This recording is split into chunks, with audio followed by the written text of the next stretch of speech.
Hello বন্ধুরা, দেখো আজকে আমি কি বানাইছি। আজকে আমি বানাইছি প্যানকেক।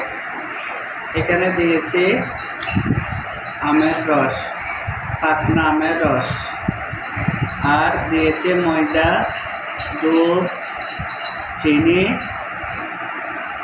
তারপর কিশমিশ। দেখো বন্ধুরা কি সুন্দর হয়েছে।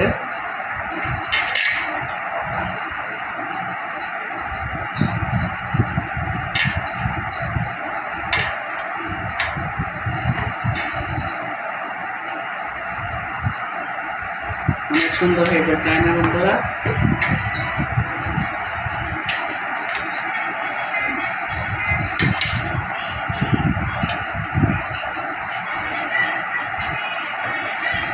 দেখো বন্ধুরা কত সুন্দর হয়েছে, একদম নরম নরম হয়েছে, খেতেও ভালো লাগবে। কারণ অনেকগুলো আম নিয়ে আসছিল, সব আম পেকে গেছে। অনেক সুস্বাদু হবে।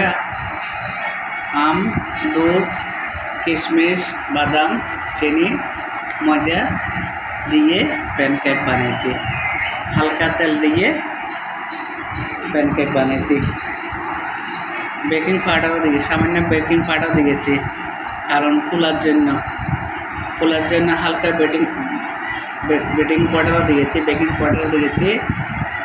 তো বন্ধুরা, আমি এখানে কী কী উপকরণ দিয়েছি: আমের রস, চিনি, ময়দা, দুধ, বেকিং পাউডার, কিশমিশ, সামান্য তেলের উপর দিয়ে হালকা পাতলা পাতলা করে দিয়েছিলাম। এখন দেখো বন্ধুরা কত সুন্দর নরম নরম হয়েছে। পিঠা বানিয়েছি। এখন এগুলো কী করবো, আমি পিস পিস করে কেটে তারপরে সবাই মিলে খাবো। তো বন্ধুরা, তোমরাও এভাবে বানাই খেতে দেখতে পারো। আমার মনে হয় অনেক ভালো লাগবে, অনেক ভালো লাগবে। আমরা তো কত রকমের পিঠা বানাই, এরকম করে একদিন বানাই খেয়ে দেখো, আমার মনে হয় অনেক ভালো লাগবে। একদম নরম তুলতুলে হয়েছে। বন্ধুরা, ভিডিওটা যদি ভালো হয়ে থাকে, সুন্দর হয়ে থাকে, সবাই একটু কমেন্ট করবে, লাইক করবে, একটু শেয়ার করে দিও, একটু কমেন্ট করে দিও। কেমন? তোমরা ভালো থাকবে, সবার জন্য শুভকামনা। বাই।